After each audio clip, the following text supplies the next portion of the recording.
तो सर कल दिशा की बैठक थी रायबरेली में, उसमें दिनेश प्रताप सिंह और राहुल गांधी के बीच झड़प हुई है। वो झड़प को लेकर कैसे देख रहे हैं? नहीं, झड़प नहीं, वो व्यवस्था की बात थी कि राहुल जी चेयरपर्सन होते हैं दिशा की मीटिंग के, तो कोई बाकी हम सब सदस्य होते हैं उसमें, ठीक है। मैं जैसे को चेयरमैन होता हूँ, तो उसके अंदर कोई भी सदस्य को अगर कोई प्रश्न करना है अधिकारी से, सीधा बात नहीं आप कर सकते with due permission of the chair.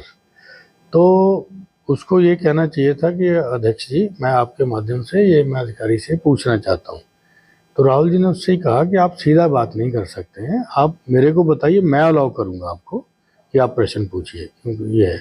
तो उन्होंने कहा कि नहीं, मैं ऐसे कर सकता हूँ। तो राहुल जी ने कहा कि नहीं कर सकते वैसे, ठीक है।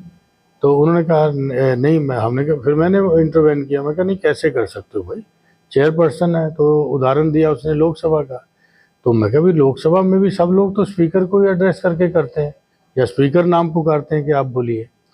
तो मैं कहा कि इस तरह का ये है। तो ऐसे एक जो मंत्री है, हाउस में रहा, उसको नहीं पता कि हाउस में कैसे आचरण करना है, ठीक है। वो क्या मैसेज दे रहे हैं, क्या योगी जी की गवर्नमेंट के अंदर का एक मिनिस्टर है, ये तो योगी जी को संज्ञान लेना चाहिए इसका कि उनका मिनिस्टर एक इस तरह के आचरण कर रहा है।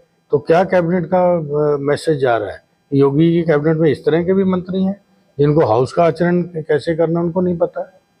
तो ये तो बीजेपी को अपने आप सोचना है, बीजेपी को भी सोचना है ये कि लीडर ऑपोजिशन का रास्ता रोकना और उसके बाद इस तरह का हाउस के अंदर गैर मर्यादित ढंग से व्यवहार करना, ये तो बीजेपी को सोचना चाहिए। और वो लोग जो बीजेपी के कभी कैडर नहीं रहे, जिन्होंने 4-4 दल बदल के आए हैं, और अब रायबरेली में तो मैं कहता हूँ ये चीज़ कि भाई बीजेपी का जो असली कैडर है वो तो कहीं गुम हो चुका है।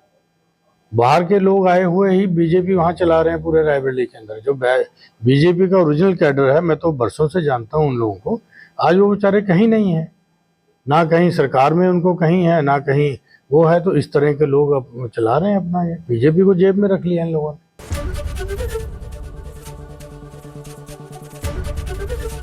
एबीपी गंगा, खबर आपकी, जुबान आपकी।